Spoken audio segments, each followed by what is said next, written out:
There are seasons in life when we just don't understand what's going on.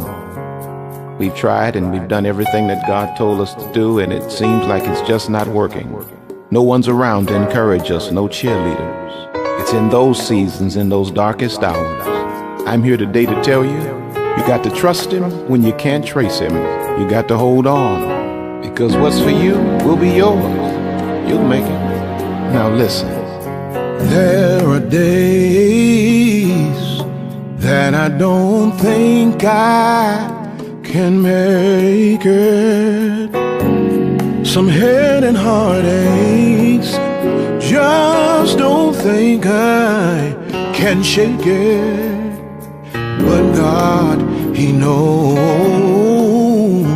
just how much I can bear, and never will He leave me in despair. It may be hard right now, but some way, somehow, God will work it out.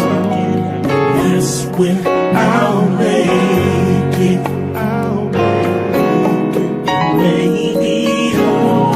It's hard right now, but some way, somehow, God will work it out. Yes, when I'll make. Oh, yes, I will. Sam, now you tell them about it. There have been times that I had rather given up on life. Tell the story, man.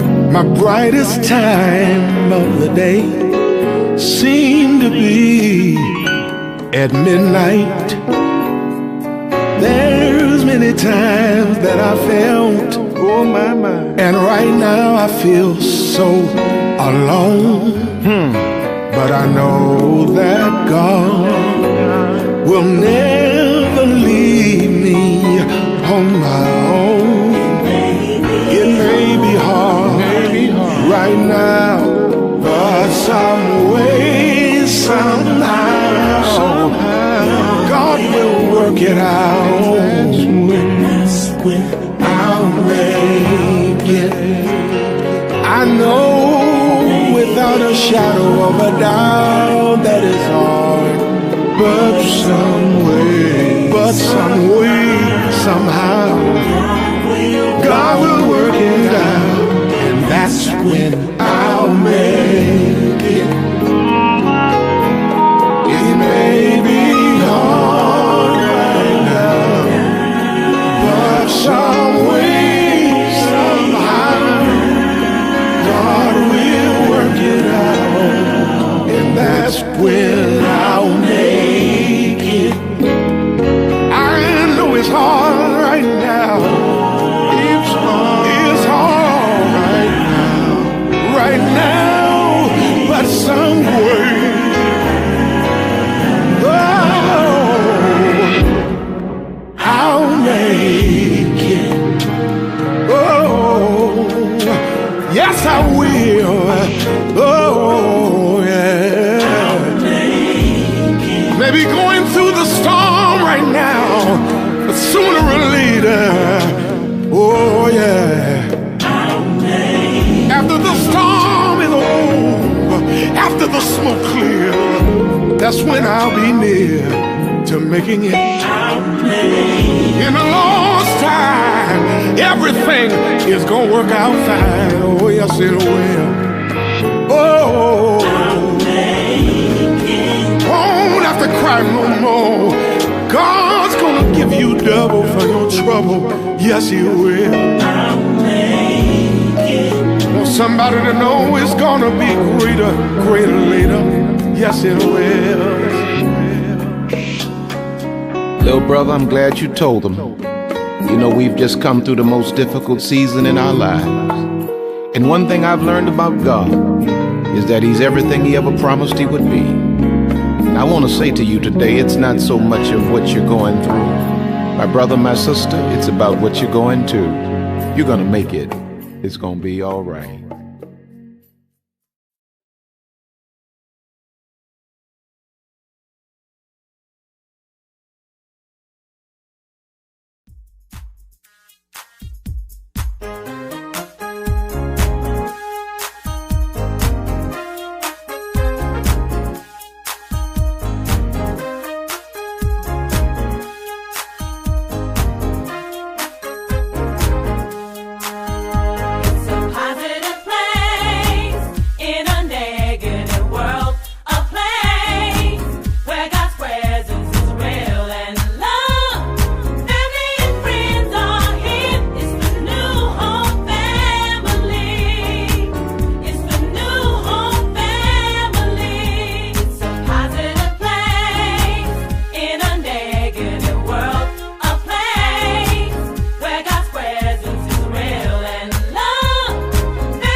Hello, everybody. Hello, everybody. What another amazing day this is, and an extraordinary opportunity to be with you on today. Make sure you do me a favor. Make sure you are sharing. Make sure you are subscribing. Make sure you are inviting as many people as you possibly can to tune in now and to join us for today's session. I'm going to talk about in this session something that I think is incredibly vital, something that has the potential and a very high likelihood of disrupting your pursuits of greatness, distracting you from accomplishing those things that you have been endeavoring to accomplish. And that is breaking unhealthy habits that are preventing you from having the massive success that your potential dictates that you could and should have. And so I want to talk about that because the reality of it is, ladies and gentlemen, is that no question about it, all of us are creatures of habit.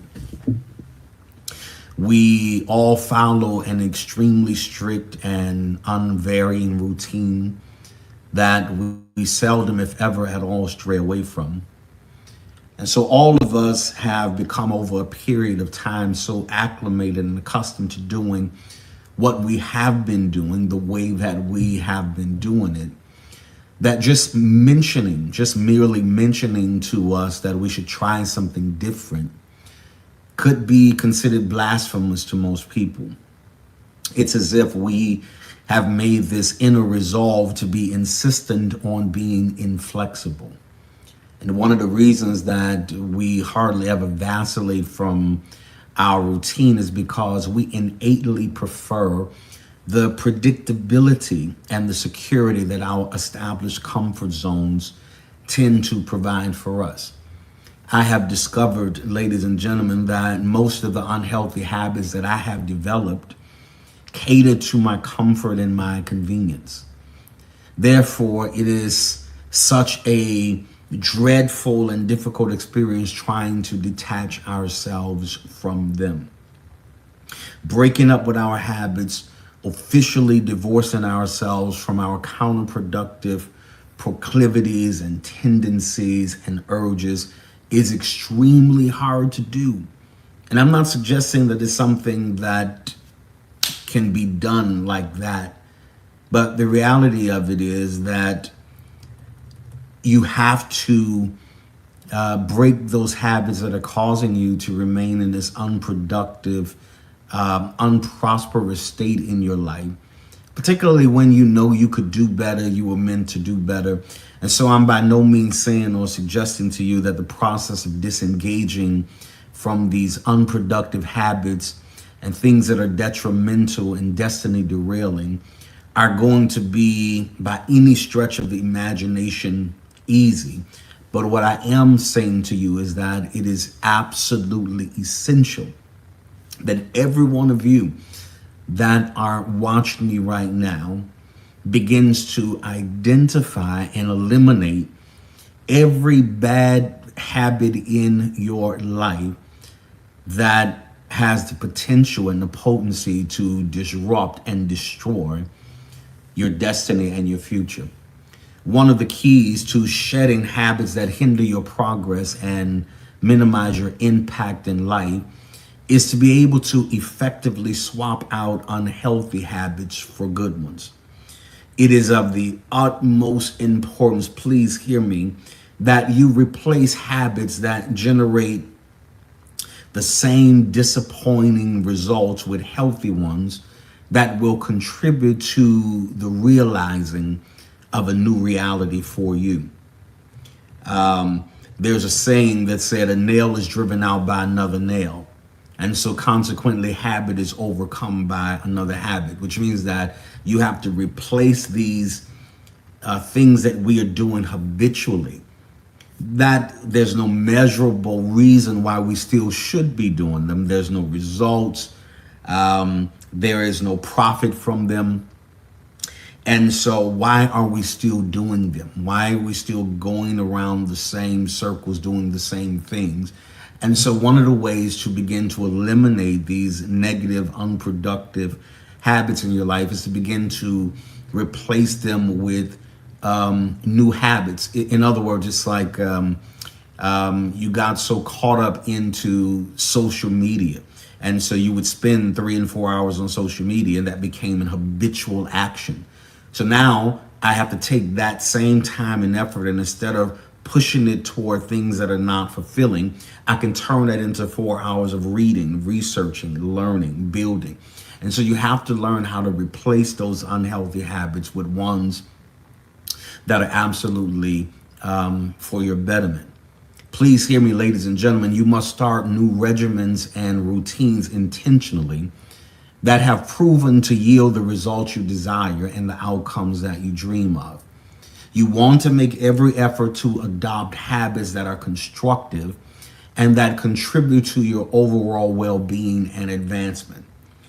But now, on the other hand, you must, with a profound sense of urgency, begin to eliminate the bad habits that are and that have already proven to you time and time again that they are counterproductive to you accomplishing your predetermined goals and your objective. And when we talk about habits, these things that we have somehow latched onto and we've normalized them, when in actuality, we've normalized dysfunctional behaviors because that's what we've seen modeled. That's what we've been exposed to. That is what somehow we've gotten used to.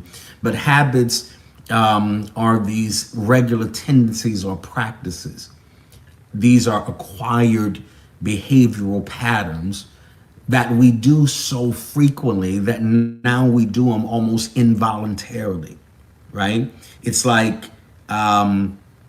you have done what you've been doing so long that it's become ingrained. It's become sort of part of your mental wiring and programming, that you just do it, what you're doing by habit. Why are you doing it? I don't know. It's just what I do.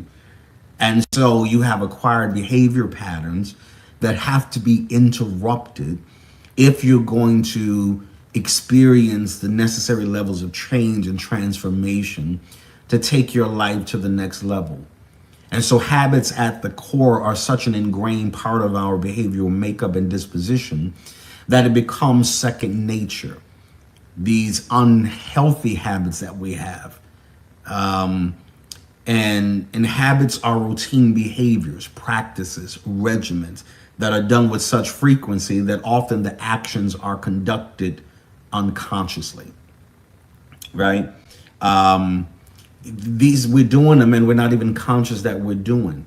We're just going through the motions. There have been times when, for example, there have been times I've been riding on a particular interstate, but I was planning on going somewhere else, somewhere that I don't usually go.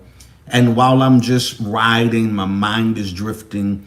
It's not until I pass up where I thought I was going and realize that I've been going on this same road so long that unconsciously I just assume I'm going to that destination or in that direction. And so that's what happens when we develop these unnecessary and unhealthy habits. You don't even have control over the direction that you're going because you've been going where you've been going and doing what you've been doing for so long that everything in you wants to pull you back to and bring you to familiar territory and familiar surroundings. Ladies and gentlemen, habits are something, negative habits are something that all of us have. Unfortunately, most of us do not act interested enough to rid ourselves of the bad ones, nor do we appear to be fixated enough with our own future to intentionally begin to reinforce better habits, better ways of thinking, better ways of operating, better ways of conducting ourselves. And so I think to a large degree, most of us attribute our lack of success, impact, progress, and prosperity to something we have not done. What am I not doing is usually the question that all of us tend to ask ourselves. Whenever life is not working, whenever whatever our hands are put to doesn't seem to be prospering. But it's not about what you're not doing. Sometimes it's a result of what it is that you are actually doing. The same thing, you're in the same monotonous cycle, and somehow you become content with the way things are. But to be quite honest with you, logically, you had better have a perspective shift in order to process and embrace the fact that if you're going to have better results, greater productivity, limited resources, and the notoriety that we aspire to achieve, until we realize that it is intrinsically connected to what we are in fact doing innately on a consistent basis. Your future is going to be a result of what you are frequently and consistently doing on a day-to-day basis. And so I want to suggest to you, ladies and gentlemen, that our routines should be and need to be scrutinized with more regularity to make sure that the tendencies that we have and are developing are consistent with success and not contributing to a decreasing probability of it. At all costs, please hear me, at all costs, you must ensure that your daily habits are in alignment with the big picture of the future that you see for yourself on the horizon. I hope to God that you're still looking out into the horizon and you yet see something better, something more promising, greater prospects, grander opportunities for you. And so unless we identify the self-sabotaging habits that most of us fall victim of unnecessarily over and over and over and over again, it doesn't matter that you move to another city or another state. If you still bring the same habits into new places, then you still get the same old results. Let me say that to you again. If you bring the same habits into new environments, into new territories, then you still get the same old results. You have to make up your mind that I am no longer going to unnecessarily be victimized simply because I cannot shake my bad habits. That's what I'm trying to impress into your hearing, into your spirit, that there has to be this inner awareness of the unhealthy habits that we have adopted and provokes an urgent desire in us to address them, watch this, and abandon them. Because if you're looking at me now and listening to every word I'm saying, and your only takeaway from it is that I need to address this issue or these bad habits, then it's not going to do you much good. You cannot simply address them. You have to address them and then abandon them if you're going to see your life begin to flourish and prosper in ways that are going to be unimaginable for you. And so you have to begin to break and sever ties with these unhealthy habits that all of us develop in our lives. One of the habits that we have to break is thinking that we can get to an ideal place in life. Is thinking that we can get to an ideal place in life from an idle position.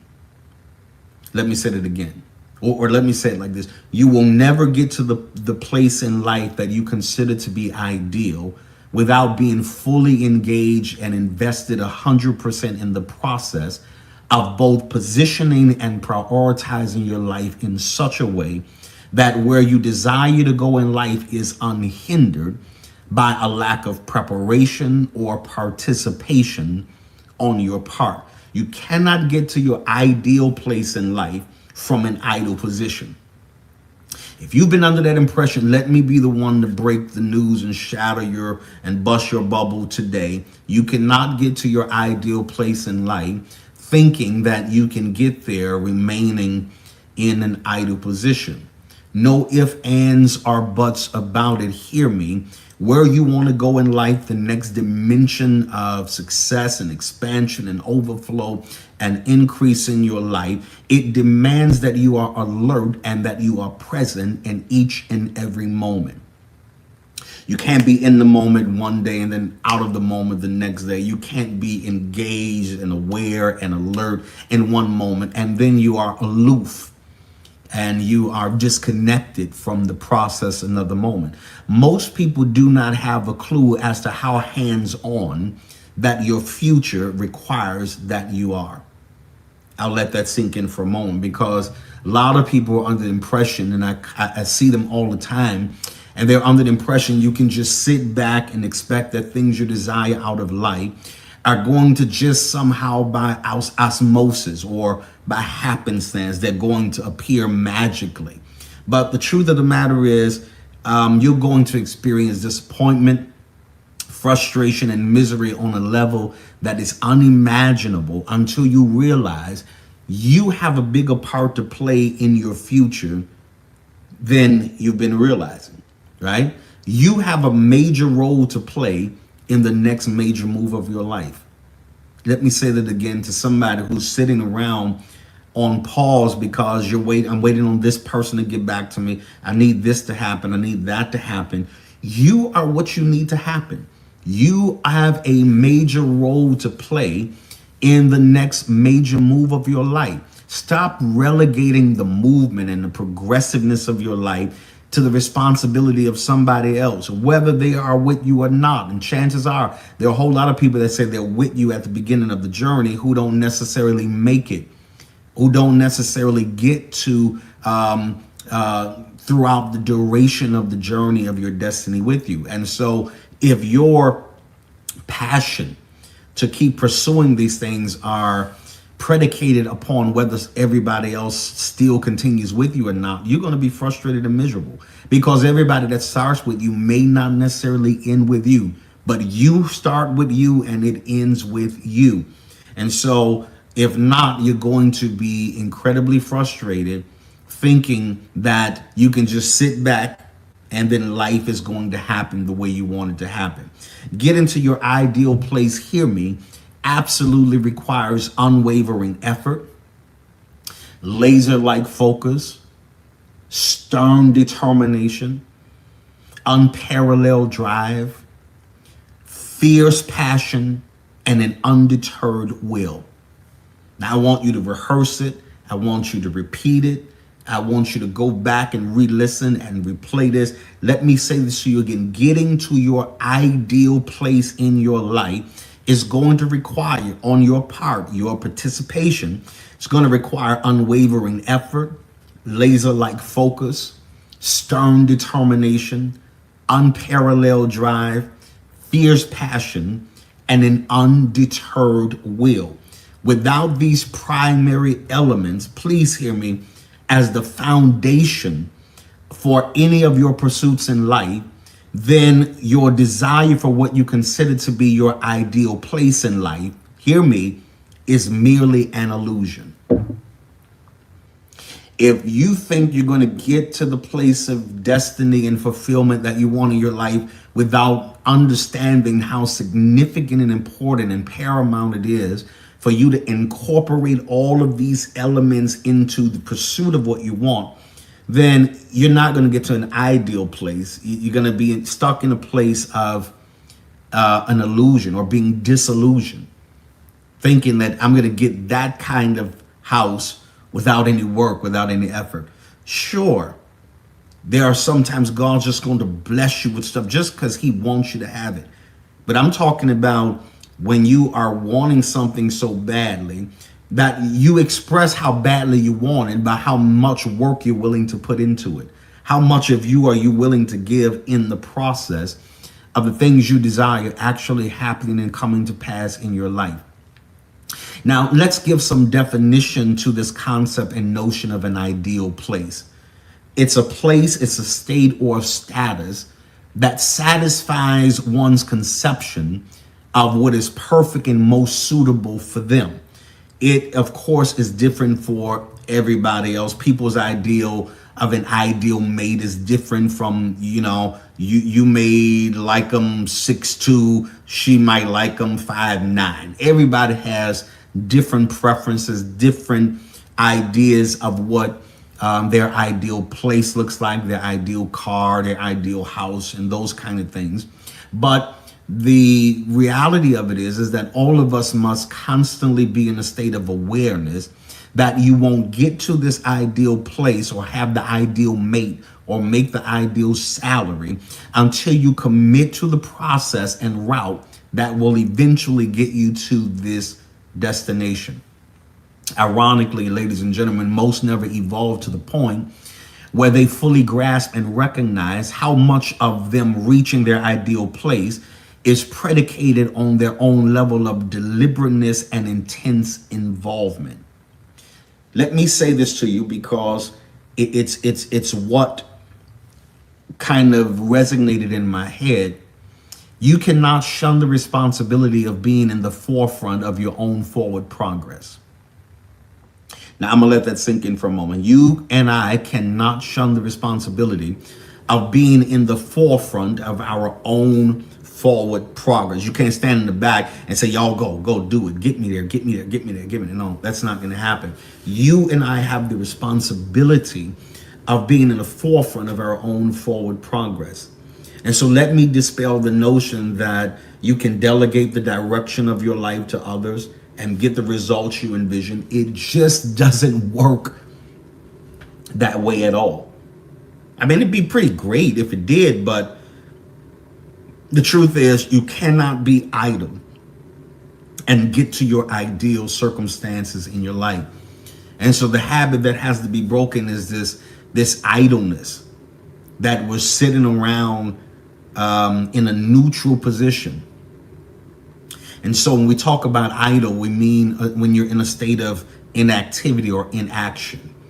It means that you are avoiding work, lazy, procrastinating. This when you're not inclined to take initiative or responsibility for the state of your life. You're always blaming everybody else. If mama had been there more, I would have a better shot at life.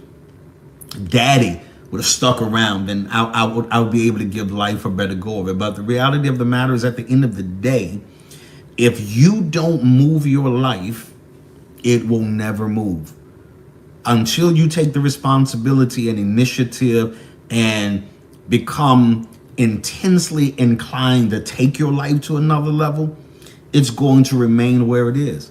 Because sadly enough, most people spend a great portion of their lives in an unhealthy posture of blaming other people for their lack of progress and even their own lack of personal fulfillment.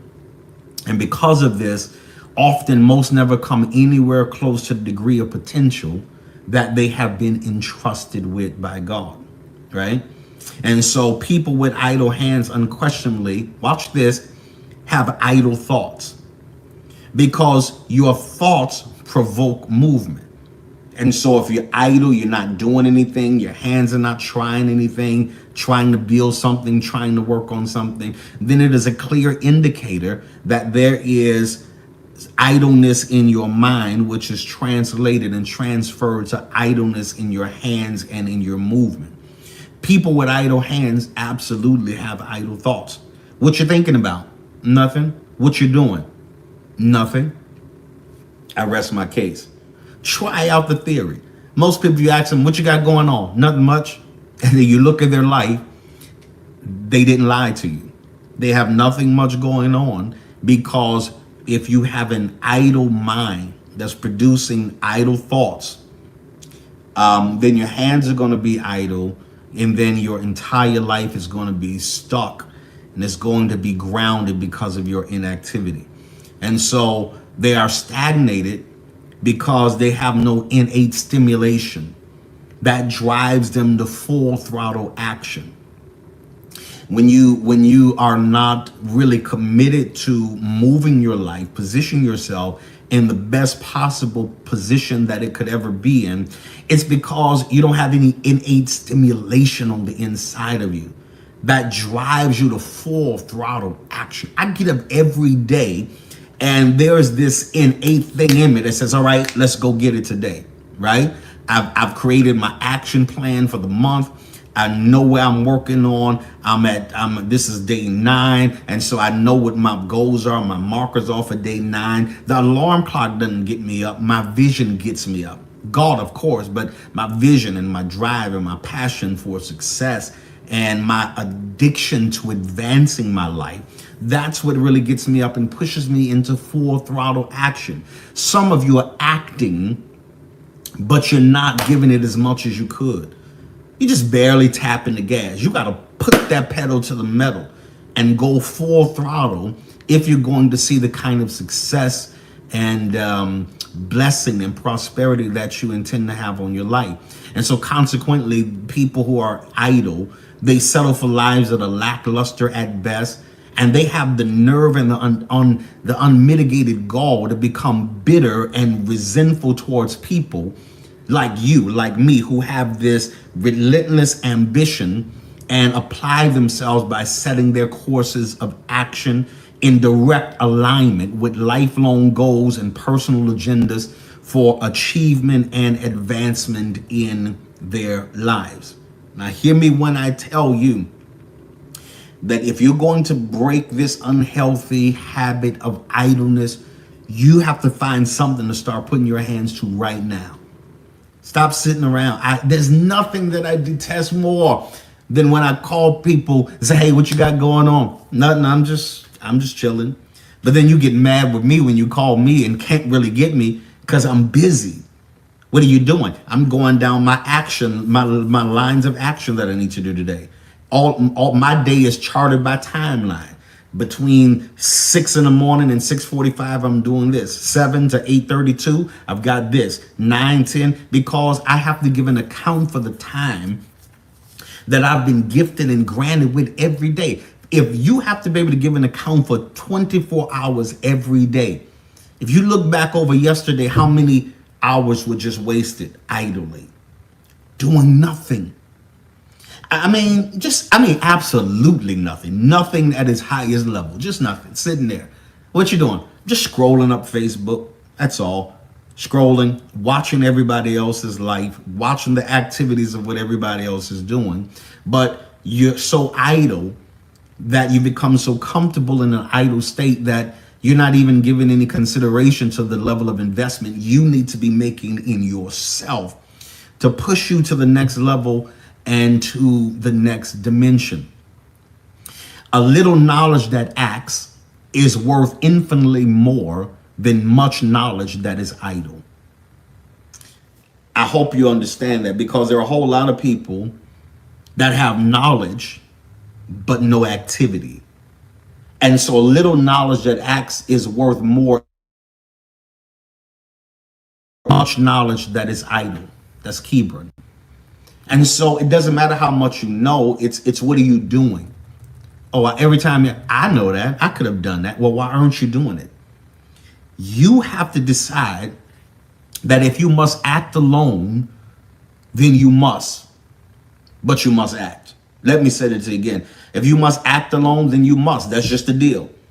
Hey, it's a hard pill to swallow, but you don't have the support system you thought. You don't have as many people that's supporting you or encouraging you like you thought. And so that is what it is. But by all means, you have to act, even if you have to act alone. You cannot just pine away in discouragement and jeopardize the manifesting the life you want and desire simply because you don't have a stable support system in place. Stop hesitating because of the lack of support. Believe me, I know firsthand how disheartening this can be. This deficiency in any person's life can be gravely devastating.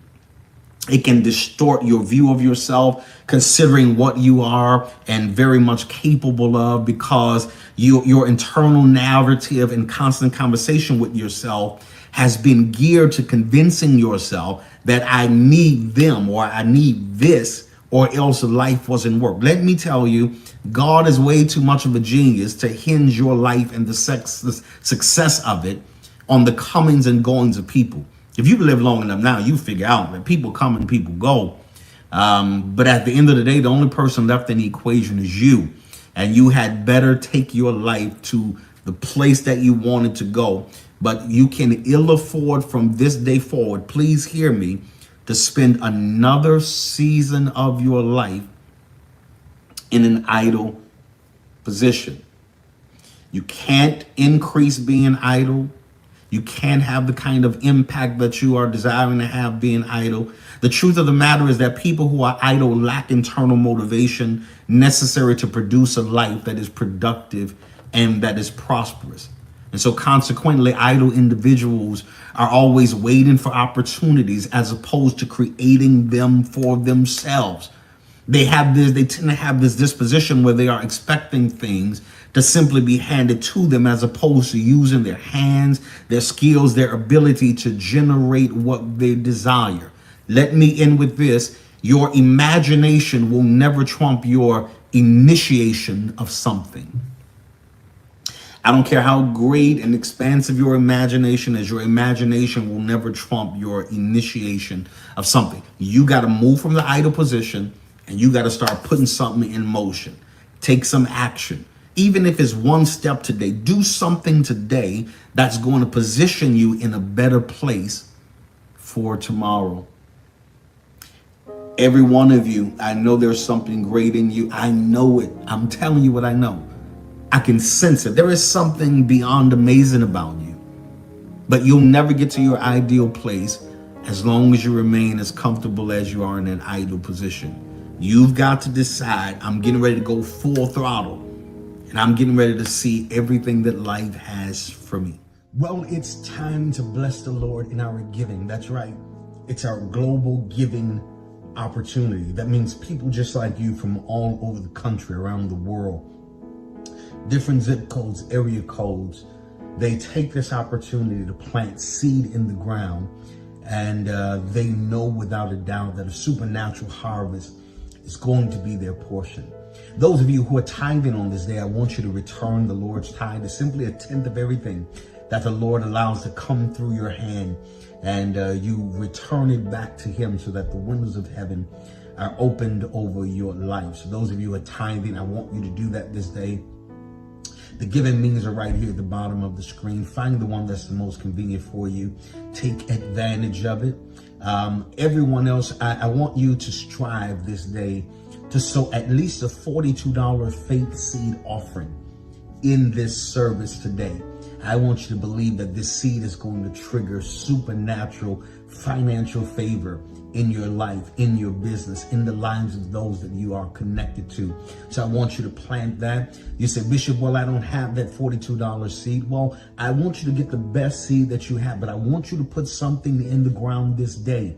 God's going to honor it, and God's going to cause increase to show up in your life like never before. Keep on giving. Well, I'm out of time for this session, but don't forget to share this. Don't forget to invite other people. Don't forget to go to my website at henrybolden.com. Go to the resource center. There's some books, there's some products there that I know are going to be beneficial for you. As a matter of fact, you are an exclusive, very special audience, because the session I'm doing now, I'm giving you some sneak peek into one of my newest upcoming books that's going to be out really soon, called The Habits of the Have-Nots. And so I'm sharing some highlights, some nuggets with you that I think are going to benefit you and greatly bless you as you are going into new seasons, new doors, new opportunities, and realize that I can't go into new territories with the same old habits that keep me stunted and keep me stuck in the place that I am. All right? Well, always remember, success has a formula, and I want to be the one that shows it to you. I'll see you on next time.